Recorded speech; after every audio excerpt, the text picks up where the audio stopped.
What's going on, guys? Derrick Jackson here, and today I am joined by my lovely wife, Danae, and we just wanted to address a couple of things. You know, we understand that some of you may have already heard, maybe not, that this chapter of our marriage is one that was preceded by a marriage that I completely failed. And I would say it just started around August, maybe September of last year. But, you know, a lot has been said already about what was the cause and all that other stuff. Some of it is true, some of it is completely false. But the truth is, and I'm saying it here now, is that Derrick Jackson was involved with other women outside the marriage. And by involved, I want to be clear, I'm not talking about just casually kicking it, maybe a lunch or something like that. I'm talking about as serious as sex, to sexual flirtation and meeting up and that kind of thing. And some things that otherwise may be considered okay by some in terms of like just chatting or checking on people or being checked on by people that I've had a previous encounter with. But without my wife's knowledge of it and with us having a sexual history, all of it falls under the umbrella of inappropriate, cheating, affair, stepping out, definitely not in alignment with the vows that I took, and definitely not in alignment with the biblical standard of what it means to be faithful, which is the standard that I'm going by now. Now, I'm saying this publicly, not because I'm, married to you guys. First and foremost, I'm accountable to God. Then I have to be accountable to my wife, in which we've already had this conversation. I've already told her literally everything. I've given her basically a roll call list. If I've said hello to a woman in the last 12 years of me knowing her, she knows about it. But now that it's been made so public, it's important that I first off let you guys know I do not stand by those actions. I don't want to encourage anybody to do that. And then secondly, I know that I cannot build a platform preaching certain things, preaching against certain things, and then in my real life live contrary to that for any amount of time or any length of time to any extent and think that I can't be held accountable. You know, the same way that I preach, men and women in this situation need to face consequences of their actions, deserve to be held accountable. Guess what? Derrick Jackson's no exemption. He's not exempt from that. I'm also not a victim. Nobody made me do this. She didn't make me or push me to do it. The next person didn't make me. No friend influenced me. It don't matter how I was raised and what trauma, whatever. Look, I made decisions. I made a series of decisions that I got to account for. There's no excuse or justification. I've already made that bed and have had to lie in it. And now we're finally getting on to the other side personally in our own healing, in our own marital oneness. And now this is being made public to you guys. So we're bringing that forth to you guys to let you know where we're at with that. But did you want to say anything?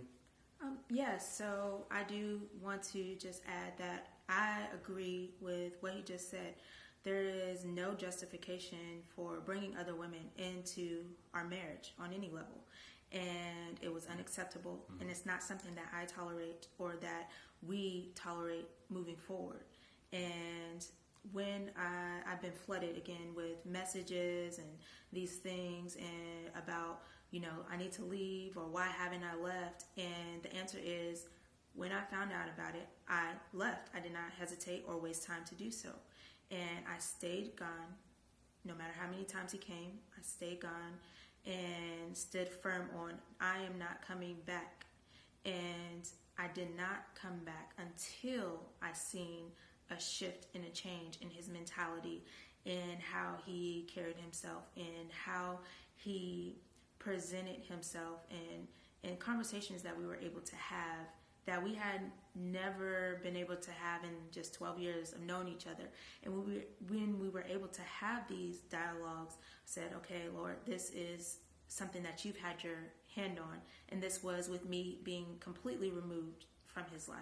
And him pursuing God, continuing to pursue God, and continuing to eliminate these things that led up to the catastrophe that you guys are seeing for the first time.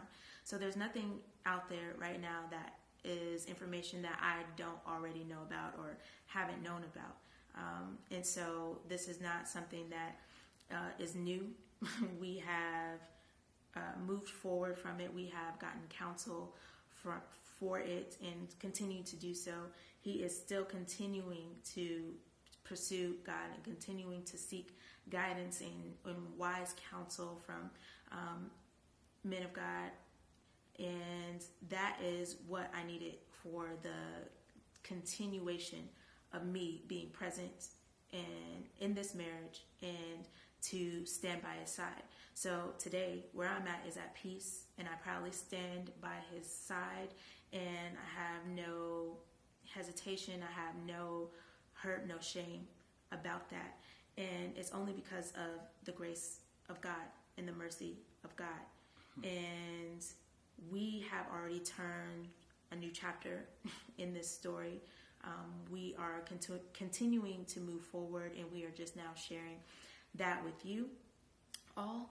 And I forgave him, and most importantly, God has first forgiven him, and I also forgive the others as well. And with that, we are free and moving forward. So absolutely, that's all I have. Yeah. And I get it. Some of y'all, like, this may come as a huge shock, probably a huge disappointment. I let a lot of you down.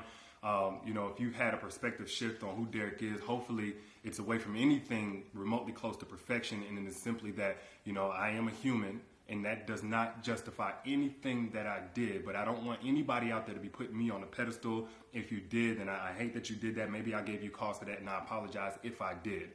For those who are saying, Derrick, I don't want to ever listen to you again, it's totally understandable. I appreciate you while I had your support and helping me get the message out about healing and healthy relationships to so many people who needed it, myself included.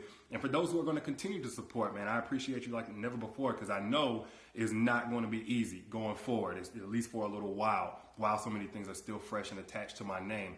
But for everybody out there, if you get nothing else from what I've ever said over the last 9 years or right here in this video, please get this. Nothing is right until it is right with God. Mm-hmm. Nothing works until it comes into alignment with biblical standard of how God told us to do things, especially when we're talking about a marital, spiritual covenant. Yes. You cannot do this by your own understanding, your own intelligence, your own willpower, your own values. You have to have the grace of God to break free from certain things, to stay away from certain things, to not operate from your lowest self, whatever it may be. And it's because it's really only by God's grace that we're even able to be here on this video, holding hands. Well, like a year ago, 7-8 months ago even, I couldn't see this happening. I thought it was over, and I already had begun establishing my relationship with God. But that's the fruit of bringing things in alignment with God. And the mess that's been made, the mess that's now being made public from last year and years past, that's a result of getting out of alignment with doing things God's way. So that's where I stand. That's where we stand. And again, we appreciate you guys, and we'll see you soon. Peace.